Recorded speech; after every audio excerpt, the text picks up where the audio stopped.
बिस्मिल्लाहिर्रहमानिर्रहीम, अस्सलाम वालेकुम। पाकिस्तान और दुनिया भर में देखने और सुनने वालों को अब्दुल कादिर का सलाम।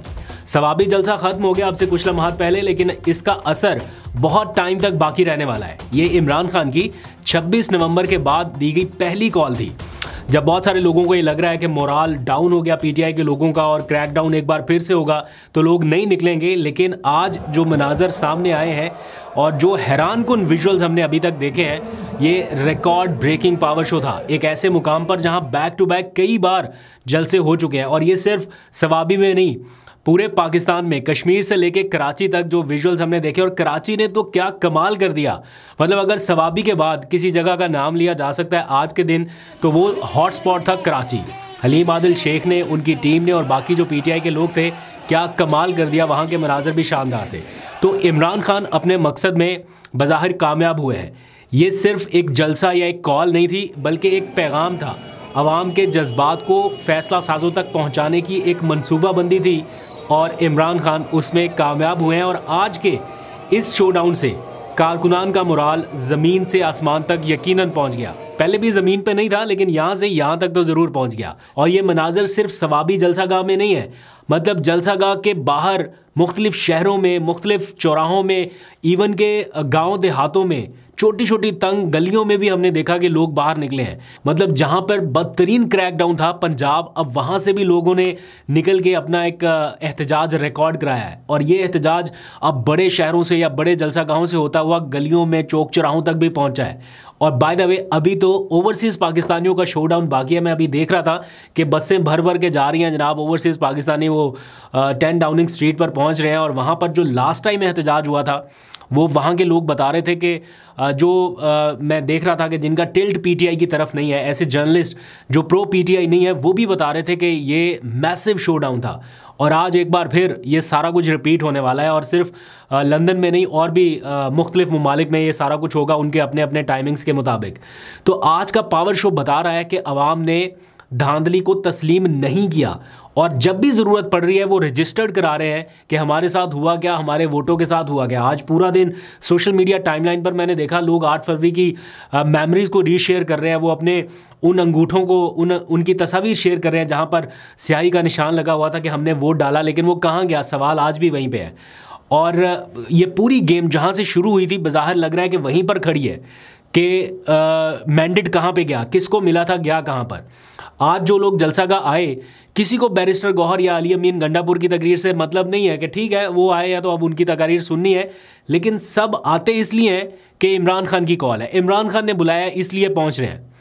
मतलब कारकुनान इस वक्त इमरान खान को और क्या दे सकते हैं, कुछ नहीं दे सकते।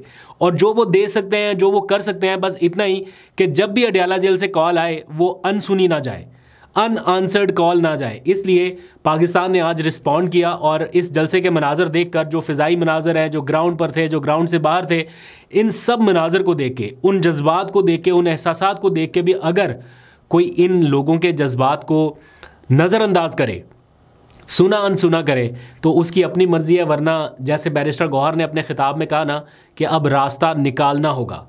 मैं देख रहा था वो जो साबिक मजहबी अमूर के वज़ीर थे, वो कह रहे हैं मैं अल्लाह को गवाह बना के कह रहा हूँ कि इमरान खान जल्द आ रहा है। किसी को मालूम नहीं है कि कब आ रहा है, कब ये मुमकिन हो पाएगा, लेकिन अब कितनी और देर उसको जेल में रखना मुमकिन है, मुश्किल लग रहा है। जितना टाइम गुजार चुके, क्या इतना और रख सकेंगे या रहना चाहिए उन्हें? नहीं, क्योंकि प्रेशर बढ़ता जा रहा है।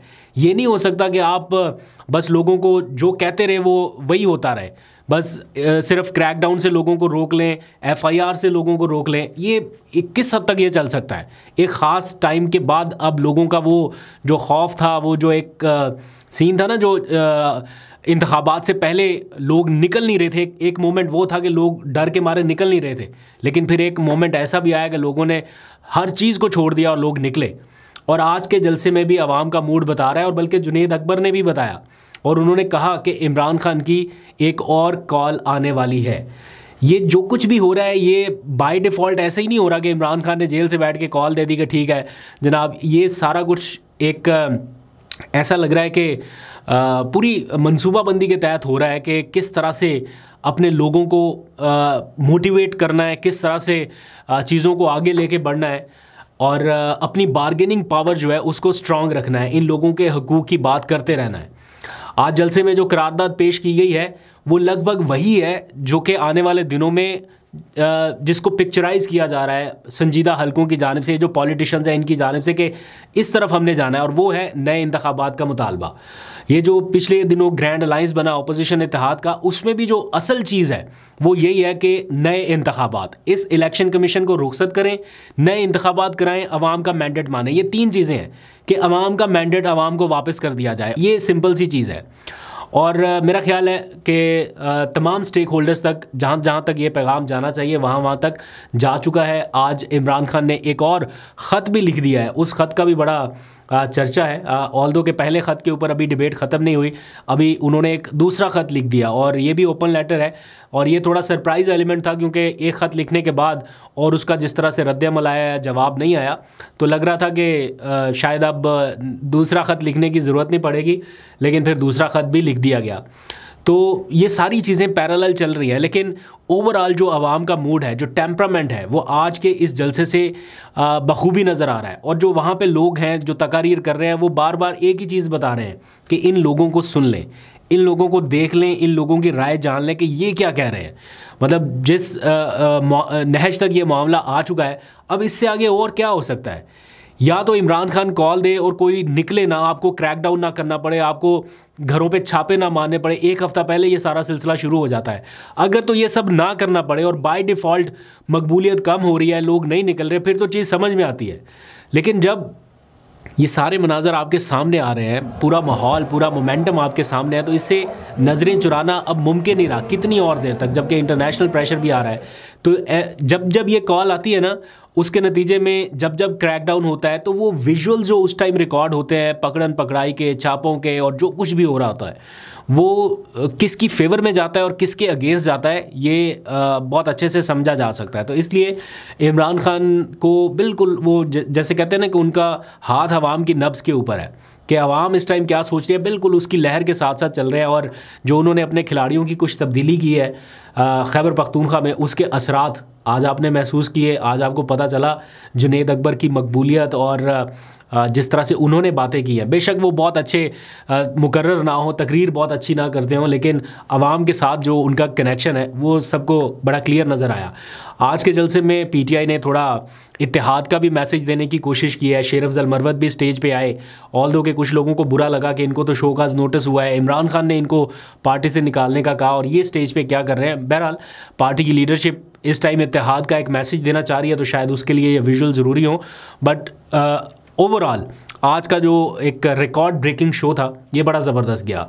दूसरी जानिब आ जाइए, अब 8 फरवरी का एपिसोड तो वाइंड अप हो रहा है, ऑल्दो के ओवरसीज़ पाकिस्तानी अभी शुरू करेंगे।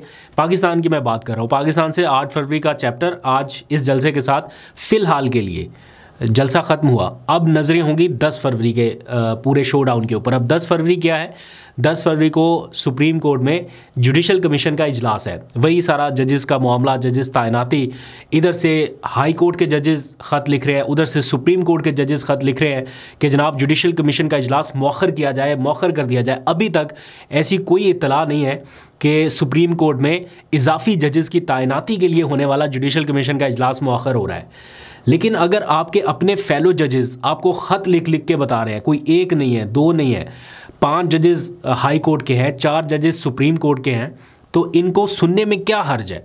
अगर 2-4 दिन के लिए इसको पोस्टपोन किया जाता है, मेरा ख्याल है कर देना चाहिए, एटलीस्ट इनको बिठा के सुन लेना चाहिए। लेकिन जो हालात बन गए हैं, जिस किस्म की डिवीज़न है सुप्रीम कोर्ट में, जिस तरह से चीज़ें चलाई जा रही हैं कि बस पता होता है लोगों को पहले से ही कि इस जगह से ये कुछ हो सकता है, इस जगह से ये हो सकता है, और इसका एंड रिज़ल्ट क्या होगा, हर चीज़ प्रिडिक्टेबल हो गई है। अगर केस लग रहा है इस बेंच में तो सबको आइडिया हो जाता है कि क्या होने जा रहा है। तो ये जो चीज़ें हैं ये डिसअपॉइंट कर रही हैं पाकिस्तान की यूथ को, पाकिस्तान के लोगों को। 24 करोड़ का मुल्क है, इस तरह कैसे मामलात को आगे चलाना है। तो इसलिए अब देखते हैं 10 फरवरी को क्या होता है। और 10 फरवरी को अगर जुडिशल कमीशन का इजलास होता है और जजेस तैनात कर दिए जाते हैं सुप्रीम कोर्ट में, इजाफी जजेस, और फिर वो 26वीं आइनी तरमीम को एज अ फुल कोर्ट बैठ के सुनते हैं, तो फिर तो अल्लाह ही हाफिज़ है। फिर मतलब ये आफ्टर शॉक्स का सिलसिला यहाँ पे थमने नहीं वाला, ये शायद फिर इससे भी आगे जाता रहे। तो बहुत सारे लोग जो है जो आइन और कानून के ऊपर यकीन रखते हैं या जिनका ये मानना है कि पाकिस्तान ने आइन और कानून के मुताबिक ही आगे बढ़ना है, उनका ये कामिल यकीन है कि आज नहीं तो कल, कल नहीं तो परसों, जब भी हो ये 26वीं तरमीम जो है ये रिवर्स होगी, होना ही होना है। क्योंकि इस तरह मुल्क आगे नहीं बढ़ पाएगा अगर सारे इस तरह से अपॉइंटमेंट्स होंगी कि कुछ हमारी मर्ज़ी के कुछ तुम्हारी मर्ज़ी के, तो फिर इंसाफ कैसे होगा? ये सारा असल मसाइल है। एक ख़बर जाते जाते ये कि पीका ऑर्डिनेंस के हवाले से जो मामला है वो अभी तक वहीं पे है। हुकूमत ने रजामंदी ज़ाहिर की है कि वो पीका ऑर्डिनेंस के ऊपर सहाफ़ियों से मुशावरत के लिए, बातचीत के लिए तैयार है। But on the other hand Islamabad high court में इसको चैलेंज किया गया था। तो सहाफ़ी जो है वो बता रहे हैं कि इसको अब तक केस को फ़िक्स हो जाना चाहिए था, नहीं हुआ। फिर ये इम्कान था कि शायद फ्राइडे को हो जाएगा, उस वक्त भी नहीं हुआ। फिर इम्कान था कि मंडे को जो कॉज लिस्ट जारी होनी है उसके लिए हो जाएगा, लेकिन अभी कॉज लिस्ट जारी हुई, उसमें भी ये केस फ़िक्स नहीं किया गया।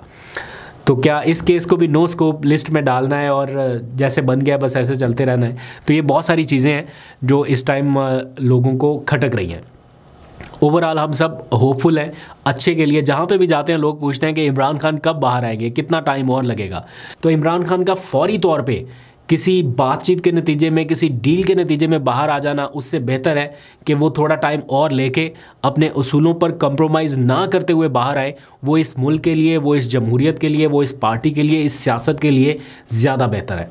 अदरवाइज़ जमहूरी निज़ाम जिस तरह से चल रहा है, अगर इमरान खान ख़ुद फैसला कर ले कि बाहर जो हो रहा है किसी को अगर परवाह नहीं है, तो अगर वो भी डिसाइड कर ले कि फिर जैसे वो अक्सर कहते हैं ना कि सारा ठेका मैंने तो नहीं उठाया हुआ, अगर कभी वो एक लम्हे के लिए ये सोच लेंगे मैंने सारा ठेका थोड़ी उठाया हुआ है, तो वो बात को आगे बढ़ा दें तो रिहाई हो सकती है।